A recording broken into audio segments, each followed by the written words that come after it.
Okay, I ask it a super ridiculous question. Hey AI, build me a procedural animated world with Blender's geometry nodes that explains landscape design.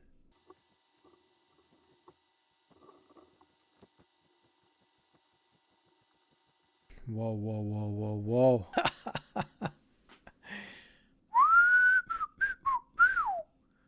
I'm very curious. It says, I will create a procedural animated landscape design world using geometry nodes. This will demonstrate key landscape design principles like layering, focal points, rhythm, and naturalistic planting.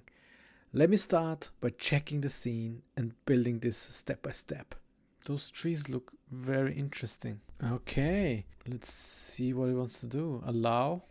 Claude response couldn't be fully generated. Retry. Nah, let's not retry it, but let's see what it did. Let's see what it did.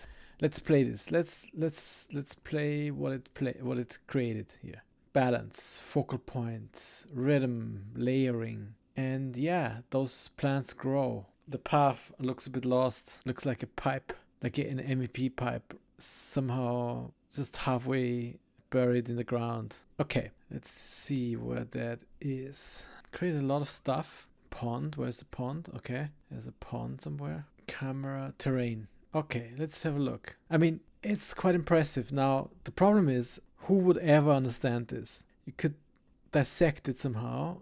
Okay, I can see there are groups put together. Okay. I mean, to be fair, not a bad attempt. I expected worse. Honestly, I expected worse. It's a fun start. Maybe let's render this out. 24. So funny. It's very interesting plants. Okay, let's have a look.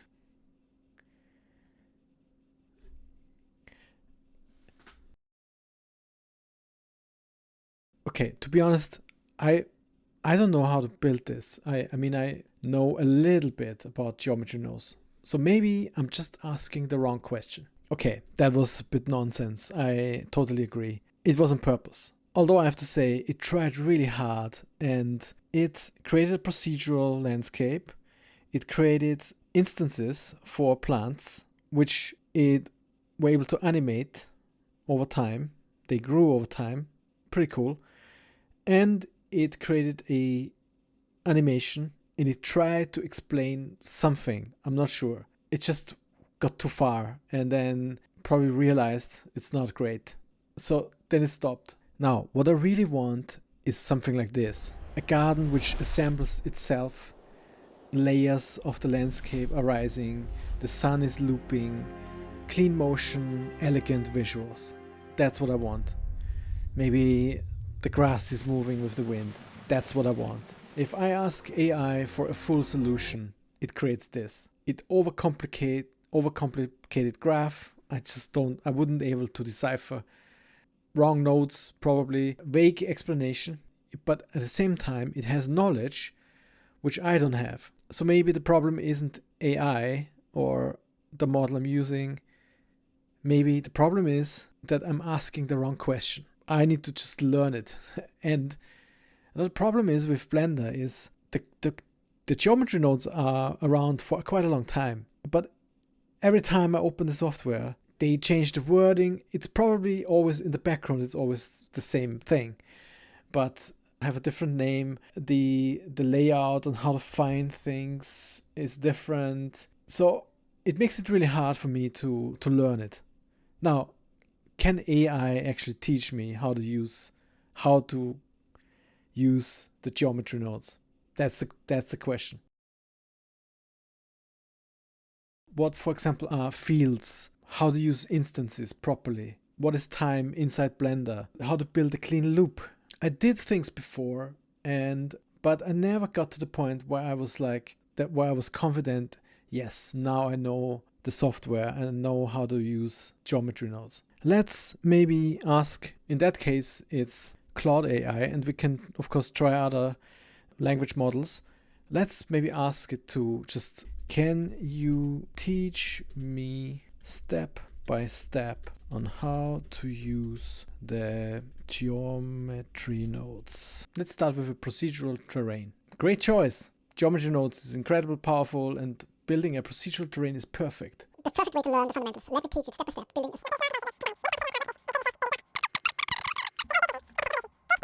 Okay, that's not what I want. Let's stop this. Stop! I want to learn something. Stop. I want to learn. You need to give me tasks, not build everything on your own. Alright, let's see. Okay. Task 1. Open Blender with a fresh scene. Okay, we're fresh. I take this as fresh. Okay. Delete the default cube. It's deleted. Add a grid mesh. Alright, let's do this. Plane. Add a grid mesh. Okay, wait. Is this a grid? Did I create a grid? I don't think so. Grid. Okay, here. In the bottom left pop-up, set X subdivisions 50 and size 10. With the grid selected, go to the modifiers tab and add geometry node. I can just click here, geometry node. Open the geometry nodes editor. Okay, that's usually how far I get. Great. Okay, let's go to task 2. Your first displacement. Now we'll make the flat grid into bumpy terrain using 3 nodes. In the geometry nodes editor, press Shift A. Yes, I know that. And we set position. How is that? I can search, I don't know. Set position. Okay. Noise texture. Let's see if I can find this here. Noise texture. Okay. And position input. Oh yeah. It says where I can find it. I'm stupid. Okay. Input position. There's no, it's not here. Read position. That must be the one. So it's not always right here. Wire them up. Break the existing connection. Click the line and press X, or just drag from the socket to disconnect. Okay. Connect in this order. Group input, that's here. Set position. Oh, set position. That's different.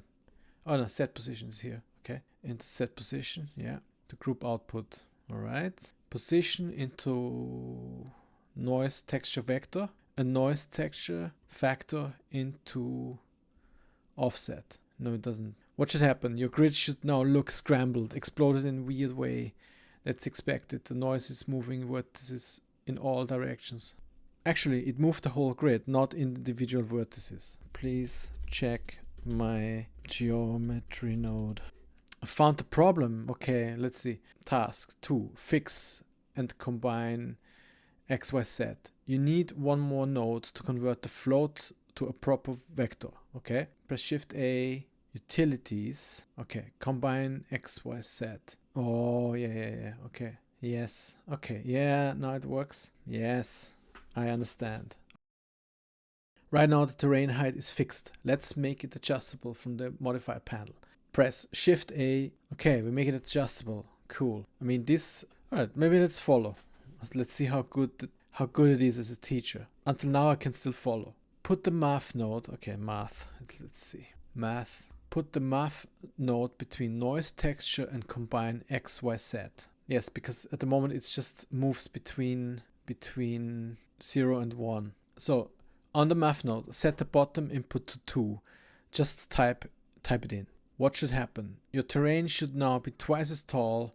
Try changing that 2 to different values. Flatter, taller mountains. Oh, add. Forgot something. Multiply. Okay. Multiply. Yes. Okay.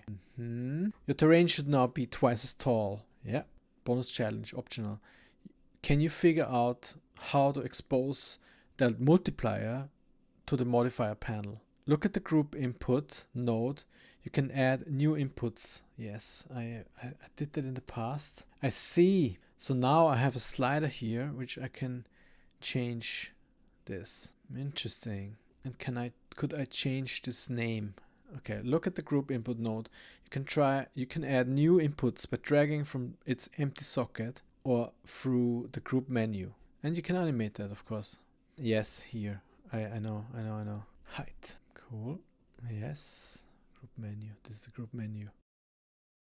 Expose height to the modifier panel. Right now you have to open the node editor to change the height. Let's make it adjustable from the modifier panel. Much more convenient. Yes, I did that already. Click on your group input node. Look at the sidebar on the right. Okay, yeah. Look at the sidebar on the right side of the node editor. Press, if it's not there, press N. You can move it. Okay, N.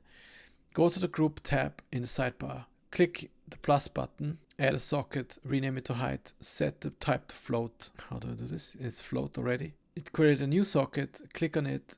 Now your group input node has a new height output socket. Yes. Output socket or input socket? Input socket. Wire it up. Connect group input. Okay, what if I do this? Yeah, that's what I did already. Done. Next step. Add a scale control. The scale on the noise texture controls how zoomed in the pattern is. Okay, yeah, I know. Low scale 1 to 2, big rolling hills, high scale 10, plus 10. Scale, and now I can just add this here. Ooh, yeah. Set the default value to free. Default value to free. Subtype. Oh yeah, here. Set the default to free, but I don't like free. I like 0.5. Wired up. Done. Okay. Next step. Task 6. Layered noise. More realistic terrain. Real terrain has multiple layers of detail. Big mountains, medium ridges, small bumps. Right now you have one noise. Let's add a second layer for finer detail. Okay. So we need a second noise texture. Duplicate and add another math node, set to multiply. Okay, and then we add another one, set to add. Okay, I can already imagine what this does. Okay, set up on your new noise texture, set the scale to 10. Let's keep it free because I'm a bit wider with my texture. Detail to 2. Okay, connect the position into this new texture, noise texture, vector input. So we have 2 new multiplier node. And then we add this together. That's for sure, it's how it works. Add, and then this goes here. Okay. Yes, the only problem is that it moves further up. I want to keep it at the same place. And I can already imagine how to do this. So we're adding another math node now. I'll try this myself. Subtract. And in here we have the first value. And then we create another offset, which we place into here and here. And now it shouldn't change anymore. Yes. Oh, half. Okay, half. We need to make okay, half. I see. Another math node. We need another math node. In that case, we divide by 2. Now it shouldn't move anymore. Yes, it doesn't move anymore. Yay. So basically what I did, I can change the offset, but it doesn't move anymore up and down. The question is, should I do the same? Because this also moves anyway. I think this is okay. Yeah, looks promising. Great. Next. Okay, so that was pretty successful so far. I also understand what's going on. I can always ask if I don't understand things exactly. At some point I'll probably need some node wrangler or something like that. Never used that before. Now let's prepare the terrain for height-based color. Okay, green valleys, gray rocks, white peaks. Okay, geometry nodes can store data that materials can read. We'll save the height value as an attribute. Okay, Shift A, attribute, store name attribute. Store name attribute. Click in the node and set data type to float, domain point, name type, name height. Place it near the end of your chain before group output. Take your current geometry output and route it through this node. Okay, and that would have be easy if I just do this. For the value input, connect the output of your subtract node. The final combined height value, into store named attribute value. Okay, store named attribute value. What this does, every vertex now carries its height values as data. Okay, materials can read this to color the terrain based on elevation.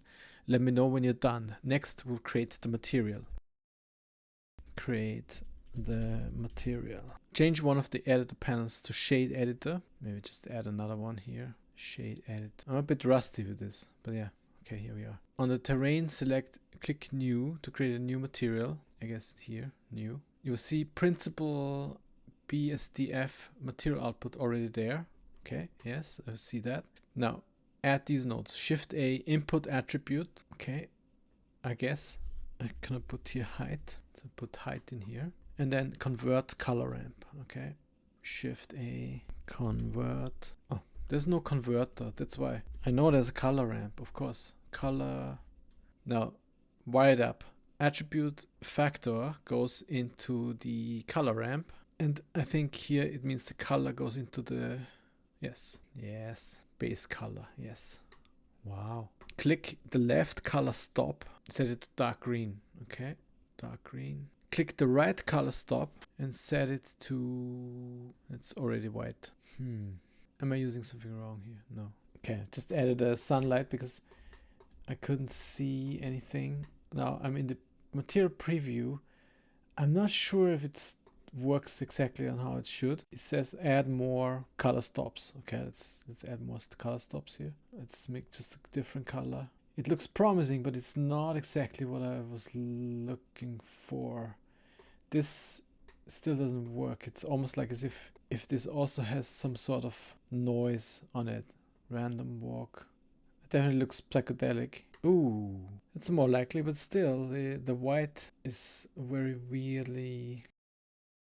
Tell me what you see. Does the terrain have colors based on height? Not yet entirely. Is there something about roughness? Oh, something is not correct here. Can you look at my current setup? Normalize the values in the shader. Okay. So we're almost there, I think. Add a map range. Everything above 1 just shows as the rightmost color white, which is why most of your terrain looks similar. Yeah, there's something not correct. There's something weird going on. Shift A, okay. Map range. Place it between attribute and color ramp. Okay. To value, okay, yes. And then map range result into color ramp here. And now I can change oh, okay. Here we are. It's still strange. Now we're getting into the nitty-gritty, and it's okay. Let's do the other option. Delete the attribute node, add geometry, separate X, Y, Z. Okay. Now position set. That looks better. But then now I need the map range again. Map range. There's another one. Map vector or math? Probably just the math is fine. Set goes here. This goes here. Yes. For now, let's add a light. Area light. Okay. Now, of course, I can add a. No, that's not what I meant. Subdivision. I need a subdivision. All good. Okay. I learned smooth shading. Okay, let's see. Mesh in the geometry nodes. Okay. Oh, let's see. Now it's like this. And then it suggests to add a shade. Set shade to smooth. Set shade to smooth. Mesh geometry. Okay. It's not. Maybe I can subdivide this. Well, let's see if we can subdivide. Subdivide mesh. And then smooth, or I do this before.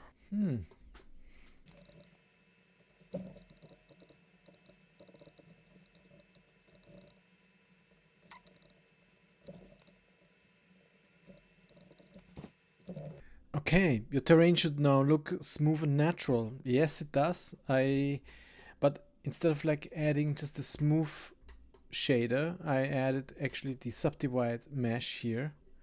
It's worked better for me. Now it suggests to add sunlight. I'd already added sunlight. Okay, I think that's enough for this episode. In the next, we'll look at scattering objects and how to make terrain shift over time. But I don't want to shift terrain. I mean, shift terrain is not natural. But yeah, we can decide what we want to do. But at least I now understand how to build a procedural landscape. All right, if you like this stuff, subscribe, check out my membership options. If you want to send me a coffee, I would appreciate it. And yeah, see you in the next video. Ciao.